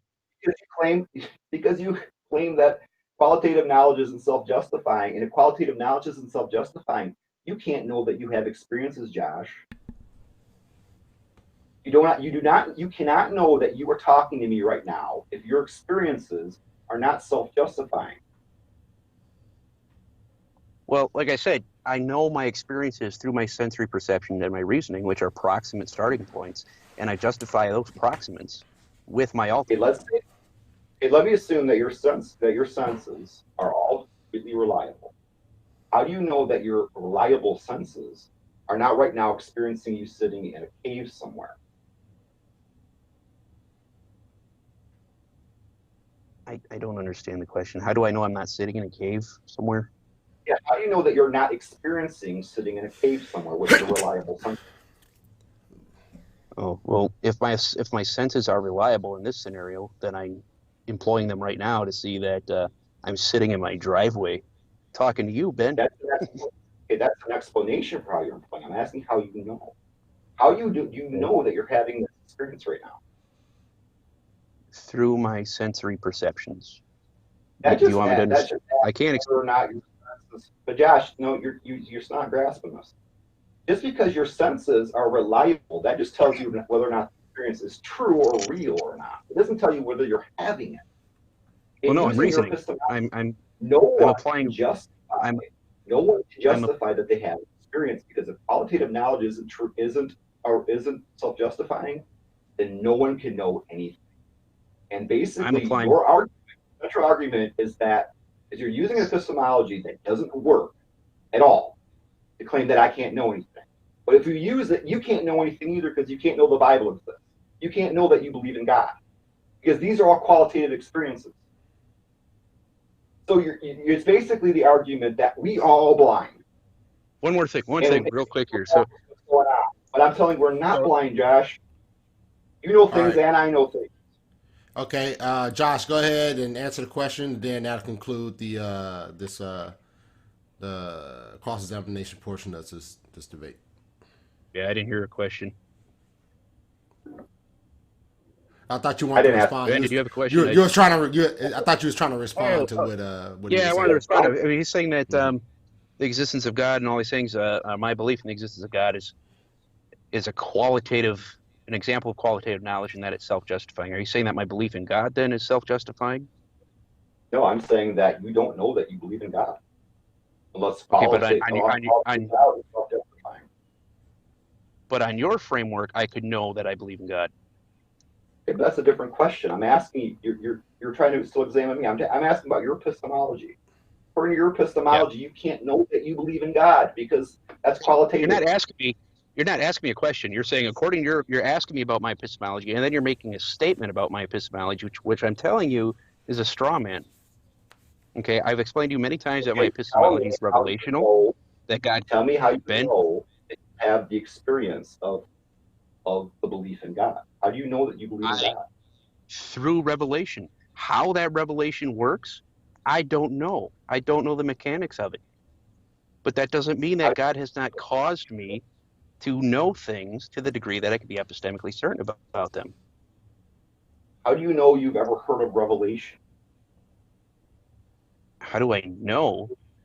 The same way you do. Well, probably not the same way you do on the basis of your framework, but on the basis of my framework, I have a justification for the presupposition that my sensory perceptions and my reasoning are basically reliable, and I can approach scripture and read it and comprehend it and apply it. I don't know. You're really confusing yourself because it sounds like you're trying to say that I have knowledge there. But Dude, you're um, introducing concepts to me that I haven't heard from any atheist ever in over 15 years. And I'm going to so Google every single thing that you've said and see if any of it holds any great. water in any sort of secular Qual, universe. Google qualia. That's where you should probably start. All right, Yeah, I'm going to fellas. start with. All right. Okay, All right, good go ahead, stuff, Mark. fellas. Appreciate you guys, man. Appreciate the very lively discussion, man. You guys are really great. So now we're going to go ahead and transition to closing statements. If I remember correctly, I think we agreed to a 20-minute Q&A, and I forgot to mention. So if anyone out there, if you have a question, go ahead and get your question in, because after the closing statements, we're going to have about a 20-minute Q&A, and then we're going to close this debate out. So make sure you get your questions in. Starting with Benjamin, you can go ahead and go for your closing statement. Okay. Yeah, I'm not happy with my performance as much as I could be in this discussion, but little, get a little irritable, and I don't like that. I get that way. But yeah, to summarize, Josh has raised some agnostic possibilities about that would bring knowledge into suspicion. And as I explained, those agnostic possibilities, like the idea that experience is not real or doesn't point to reality, don't suggest that that could be true. Because just to say that something can happen is essentially the suggestion that we know reality allows for it. And you can't turn I don't know into an I know. The other thing Prongsi brings up, or the other, what you would consider epistemological conundrums, would be whether or not um, we are of sound mind, which would relate to whether our memories are reliable, whether or not we hallucinating or have delusions. The existence of people with hallucinations and delusions has nothing to do with secular humanism. It has nothing to do with Christianity. Josh could be delusional right now and be hallucinating just as much as I could. It has nothing to do with the issue at hand. So anyway, in regards to that, some people would say, well, you're admitting that you lost the debate. No, I'm not admitting I lost the debate, because I'm interpreting the question as saying that the question is in the title is saying that secular humanism is uh, especially can't provide the basis of genuine knowledge. And so there is a cognitive axiom for every worldview and perspective that we are of sound mind. And I know people that are of sound mind that don't know that they're not of sound mind. So that point is not a point. Josh brought up the fizzing neurons problem. I pointed out that that's a fallacy of composition to say a brain is composed of chemicals. Chemicals can't think, or a brain can't think. It's a fallacy because it ignores the role of structure and function. It's akin to saying that a plane is made of glass, metal, and rubber. Glass, metal, rubber can't fly, therefore a plane can't fly. Composition to determine function, the planes made out of bird meat and feathers would fly better than those made out of metal. If a computer would calculate better if it were made of spinal fluid, composition only matters in how it complements structure. And I also fail to see how human attributes are any more viable if you're a magical wind. Josh brought up at one point he sort of alluded to what I call the problem of fit brains problem, which means that evolution only enables fitness by definition and doesn't enable beings to have knowledge, but just to have fit brains, which means they have brains that are supposed to survive in their environment. And it makes no sense for evolution to give you a poor sense of your surroundings, because it would make you vulnerable and make you not able to find food and find sexual mates and those kinds of things. Evolution does enable what are called cognitive biases. And my position is that this is actually where worldviews differ. Worldviews do not differ ultimately because of axiomatic differences. Josh has a belief about axioms, but that's not really what his axioms are. I'm talking about Josh. Josh has the same axioms I do. Josh's ultimate axiom, is that the only cognitive axiom he has, which is the only cognitive axiom anyone has, is that they're of sound mind. We usually differ in opinion because of things like conditioning, upbringing, things that are not regularly apparent. I mean, if we use the Van Tillian theory of mind, and Josh is going to argue that I'm strawmanning this, I don't think I am. And I think he had ample time to try to explain his theory of mind and keep saying that I'm strawmanning it. I'd still like to hear him to explain it thoroughly, in a thorough manner, so that I can understand. But until he does, I guess I have to just go by what he said. But if we use this theory of mind, basically, if I brought a Muslim, a Hindu, a Scientologist, a secular humanist, a hedonist, I brought them all into a room, and I asked them questions like, is the sun round? Do ducks have beaks? Do you have to charge a cell phone? They would all give me different opinions. Because according to Josh, axioms determine worldviews. So if an axiom is at the basis of a worldview, at the very foundation, then every single belief of people with different worldviews would be different. But they're not different with every single belief. They're only different when it comes to complex deductions. And these have to do not at the basis where the primary conscious is, where raw experiences are happening. Because we don't seem to disagree about raw experiences. Muslims believe the sun is round in the sky, just like I do. Scientologists believe that ducks have beaks, just like I do. They don't differ about those. They usually differ about complex deductive things, which is more up here in the abstract area. So this would be affected by cognitive biases. This would be affected by upbringing, conditioning, intelligence. Your intellectual capacity will affect some of your beliefs too. They're not affected by axioms. Worldviews aren't based ultimately on axioms. If they were, then worldviews would disagree. People with different worldviews would disagree about everything. Josh, and as I said in the introduction, and we didn't really get into it, but he often will say that in other discussions I've had with him, that his worldview is justified because his axioms or his beliefs comport with each other, or they're coherent, whereas he says others aren't. And you can't use this as a positive criteria for something. I mean, as I brought up an example earlier, if I say a boy is bald and has a mohawk, that can't happen on the basis that those two things don't comport with each other. But if I say he has green skin and scales and a mohawk, those things comport with each other, but that doesn't suggest that the boy with green scales and skin exists. It just means that you can't just prove it on the basis of it comporting. So an idea where axioms comport with each other or beliefs comport with each other can be used as a positive criteria to say something's true. And Josh's belief that Christianity is viable is ultimately rooted in that, if you really dissect what he's saying. He's saying ultimately that his ideas are all comport with each other because he believes that God justifies his knowledge. Therefore, he asserts that he has knowledge, and therefore those two things comport with each other. Therefore, his belief system is comprehensive or coherent in that way. But that doesn't justify it. The boy with the green skin and scales isn't justified just because those things comport with each other. It's not a positive criteria for anything. So just saying his worldview is all comprehensive and comports with itself, it really isn't. I mean, but we're not here to talk about Christianity, but in my personal view, it really isn't comport with each other. Christianity is full of all kinds of appearances. But even if it did, if it was completely coherent, that wouldn't suggest it's true. I mean, we can come up with all kinds of worldviews that comport with each other, or where all the beliefs are all cohesive and agree with each other. That doesn't have anything to do with truth or falsehood of an assertion. It doesn't prove anything.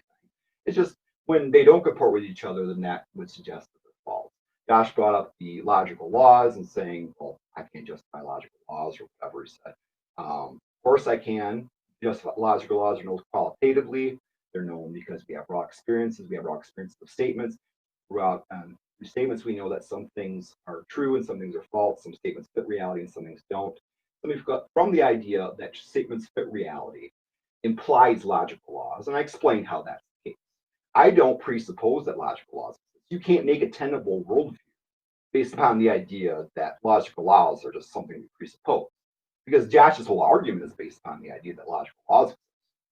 And if he's just presupposing them, then he's just babbling a bunch of incoherent things that he's just assuming.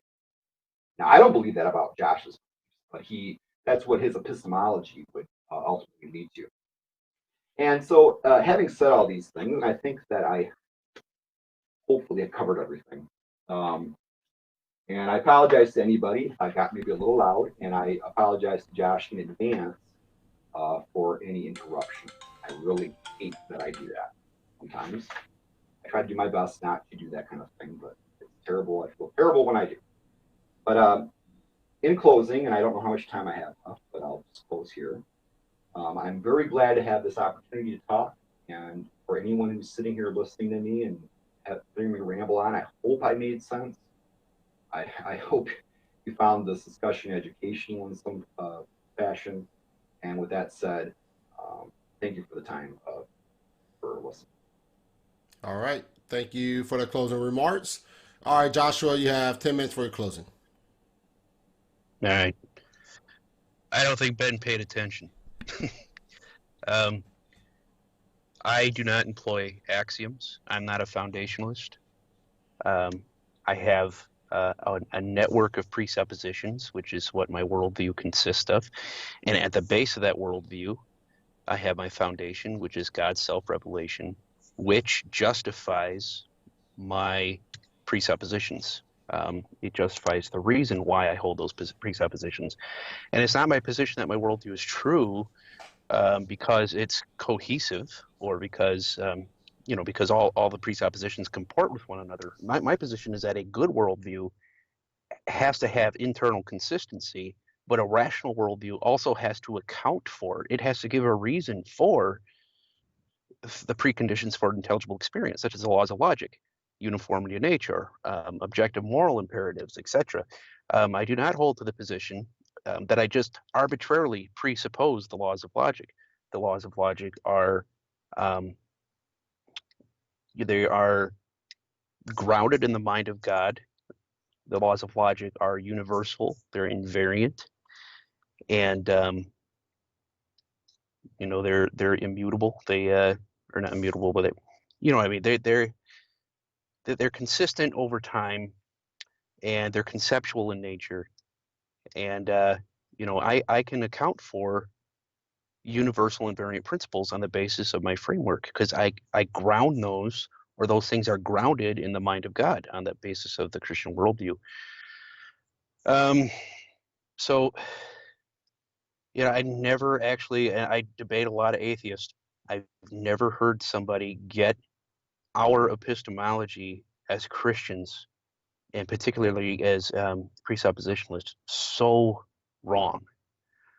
I repeatedly stated that my epistemology is revelational, and meaning that God causes us to know things, at least some things, because it is my position that to know anything at all, there are some things that you must know for certain. And I don't know. I don't think I would engage Ben again. There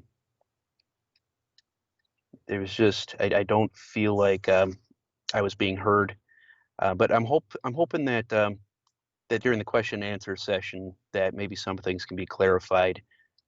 And so I do, Marlon, I appreciate the opportunity. I would definitely be on the show again.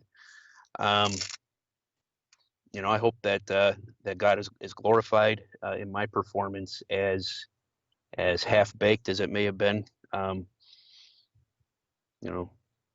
So, and Ben, I'll continue praying for you. So that's my closing. Thank you. All right, fellas, thank you so much for those closing statements. Thank you for a very lively discussion, man. That's one thing that draws the audience in is when two opponents can actually, they actually complement each other as far as being able to engage with each other's arguments. So I do appreciate both of you guys taking time to prepare for this. And though, Josh, you claim that you didn't really get a chance to prepare, anybody that's looking at this and didn't hear that comment would not have thought that. I think you did very well. Benjamin, same thing to you, man. Thank you for giving a very, very strong argument in your position and engaging with Josh, man. Thank you both. And I appreciate you. With that said, we're going to go ahead and go into a Q&A now. I have a bunch of questions for you, and these guys ain't shying away from you, Benjamin, man. A whole bunch for you, man. So, so get ready, man. Let me pull these questions up real quick and make sure that they are all right. All right, first question coming at you, Ben. Let me see. It should go through. Hey, Marlon, do I What's get to up? like add anything to it? Yeah, Should I you get to add reject it? something at the end. Hold on one second. Let me hold on one second. Make sure that it's bringing up the right one. Okay, cool. Load it up again. View queue. All right. Here go the first question for you, Ben. This one's for Ben. All right, questions at the bottom of the screen. Hopefully you can see it. Hopefully the print ain't too small. Without a question for Ben, without the use of recommendation, am I pronouncing that right? How do you know that you are a sound mind? I don't know what he's asking. I don't know what that means. Recommendation. You're familiar with that term, Josh? No, you got me. Sorry, Ryan, man. Everybody's confused with your question, bro. So make sure you don't use the big old words, man. We over here simple over here, man. I think he means um I think I'm of sound mind. Now I can't justify ultimately that if I were hallucinating or delusional or something like that. No, I don't know how to prove to myself that I'm not. Because I've been using my own mind to do that. If it weren't functioning right, to be like a computer diagnosing itself, if the computer's not operating right, it's going to misdiagnose that it's working fine. And we have all had that problem with computers where computers aren't working, and then we ask them to run a self-diagnosis, and they say everything's fine, but we know they're not working right. See how they're not working.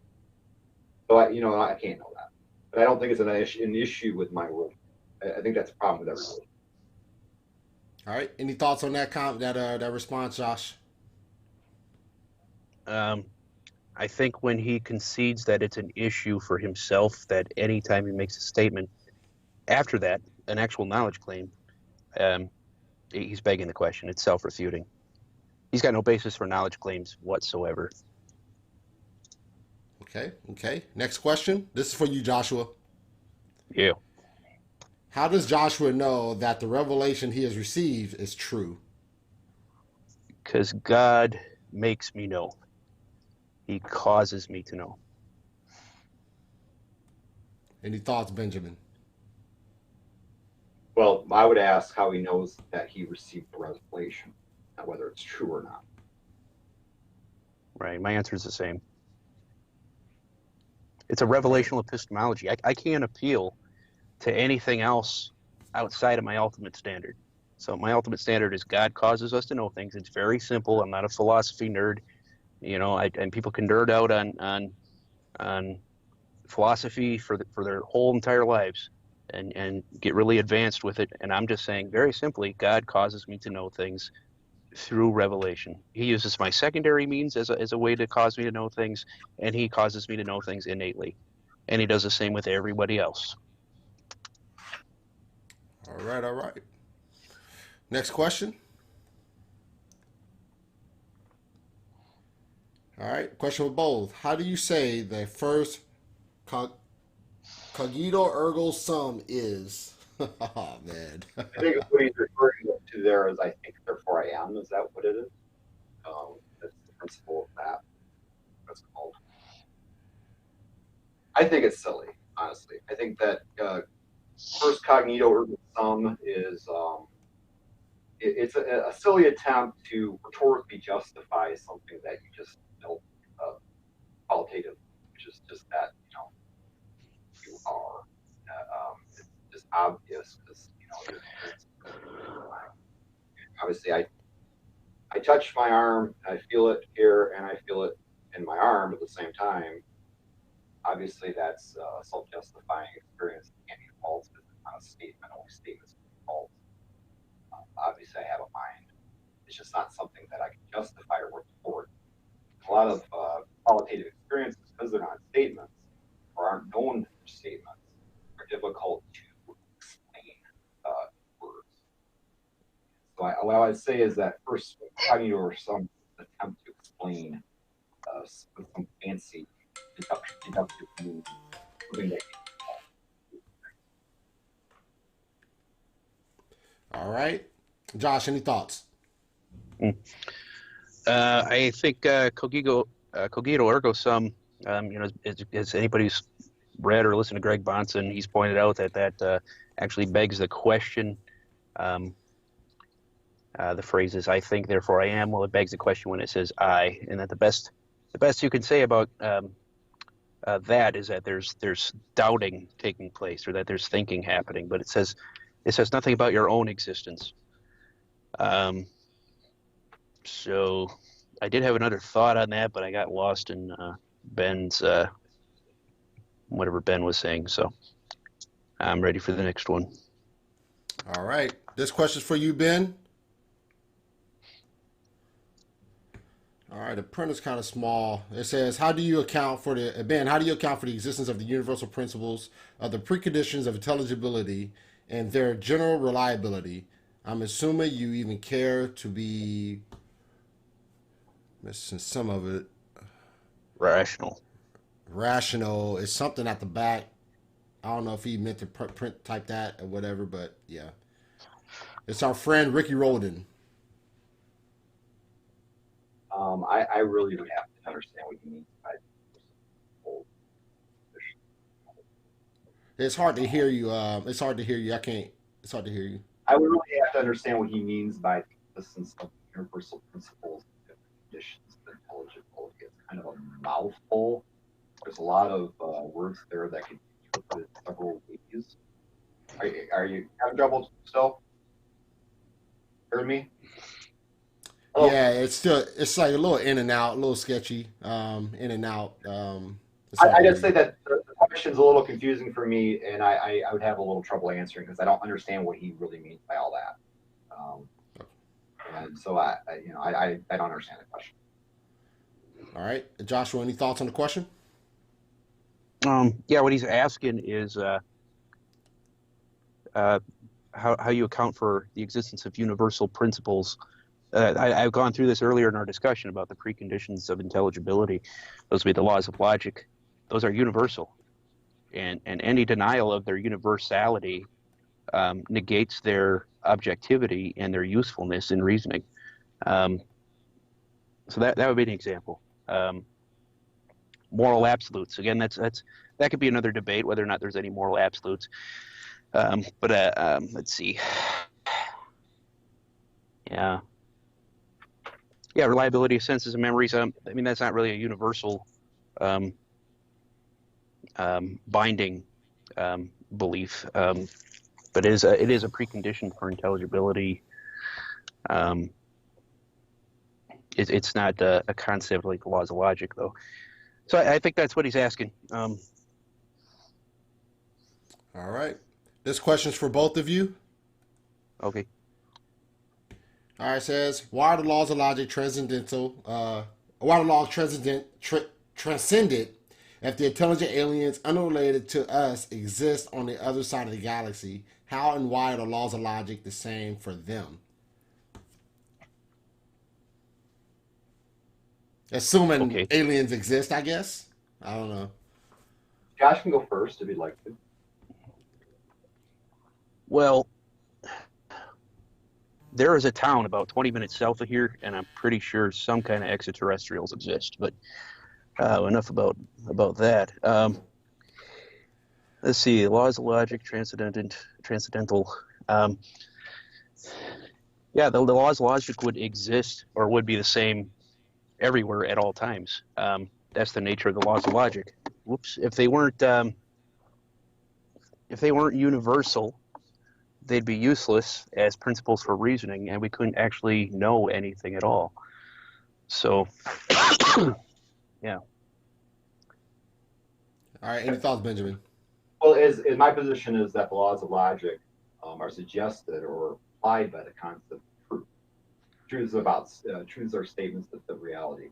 So ultimately, the reason that they are the way they are everywhere is because the universe has certain physical properties. That property being that relates to laws of logic are that a thing can only exist in a certain state, in a certain place, in a certain formulation at a certain time. That idea itself implies all the laws of logic. The reason I can say for general certainty, I can say it with certainty, that they exist everywhere in the same way is because the space between us and them, I say that they're the same 10 meters away, and they're the same 20 meters away, and I can say that the space doesn't change them at all, then 0 times anything is going to be 0. So if I've proven that 0 times 10 meters away doesn't alter the laws of logic, then 0 times 80 billion light years wouldn't alter them either, because obviously space and distance have nothing to do with it.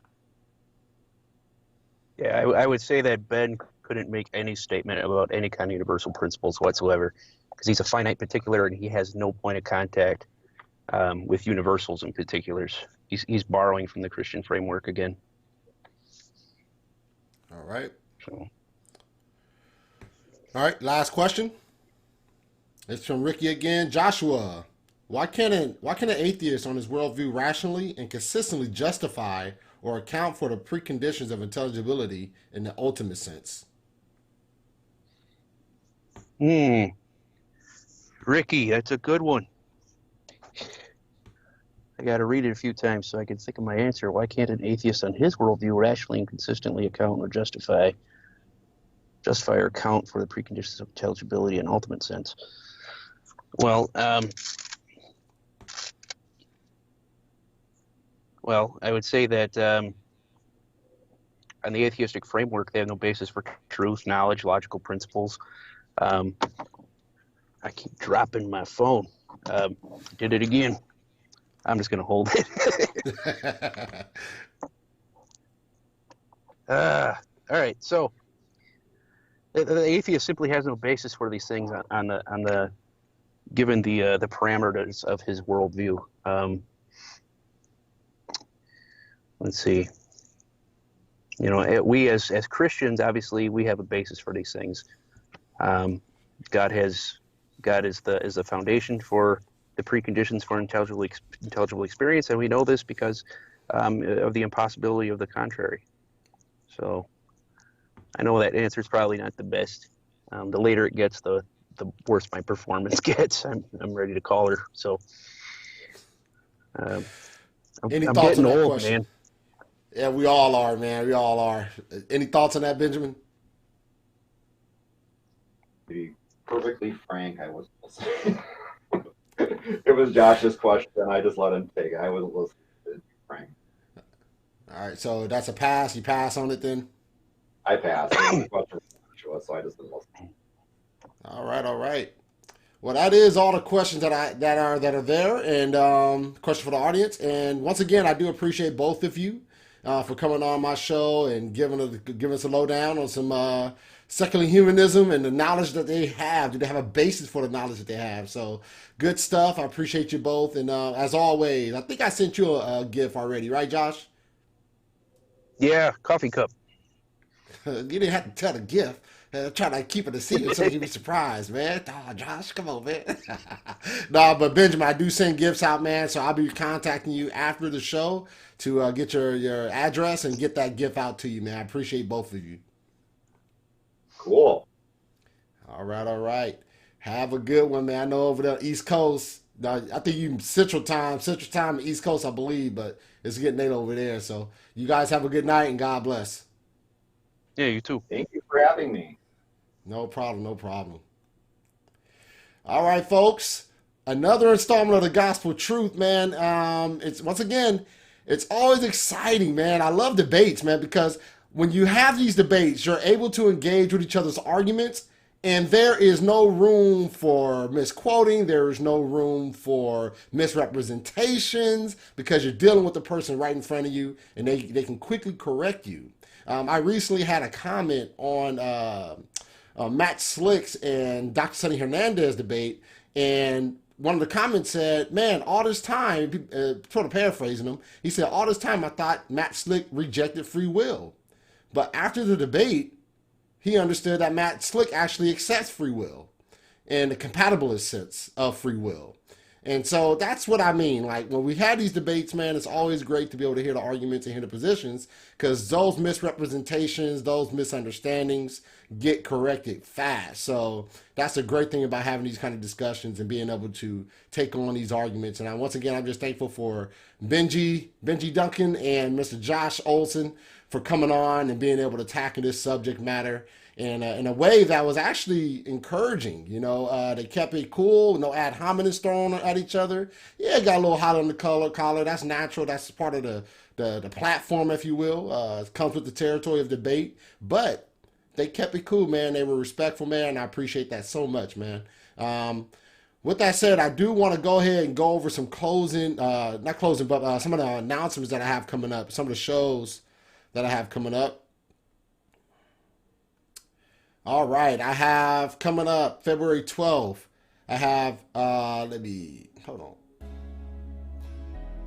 I have coming up on, my music a little too loud. All right, I have coming up on February 12th, 2020, I have Eddie Caparucci, and he'll be coming on. We'll be discussing overcoming porn addiction and his new books, How the Inner Child Impacts Your Sexual Addiction. That's coming up February 12th, 2020. All right, another debate coming up February 13th, The Value of Christianity, Mercy Faye versus Michael Holloway. And they'll be debating, once again, the value of Christianity, February 13th at 6 p.m. Pacific Standard Time. All right, Dr. Jordan Cooper, Lutheran, Chris Date, Calvinist, and they will coming on and they will be having a debate. Is limited atonement biblical? This is one of the more highly debated topics and highly anticipated debates. So I'm looking forward to this. Personally, I'm really excited to hear their arguments on this subject. And lastly, I have Marnay Ferry, I think I pronounced her name right, and she'll be coming on and we'll be having a discussion concerning overcoming sexual abuse. So that's going to be some great shows coming up. And once again, these are just the next 4 shows that I have coming up. If you are interested in knowing what all the other shows past these next 4 shows are coming up, go ahead, take a trip and visit my YouTube page, The Gospel Truth. And you can also go to the Facebook page, The Gospel Truth. And when you're on there, go ahead, subscribe, hit that notification bell so you can be up to date on everything when we go live and we upload new content. Also, all this content is on podcasts, Spotify, Google Play, Stitcher, and iTunes. So all the major platforms. So once again, go ahead and subscribe there. You can hit those notification bells there so you can be in a loop and not miss out on anything. But with that said, I do want to thank you once again for joining me tonight. And with that, I'm going to go ahead and get out of here. May God bless you and may God keep you. I'm gone.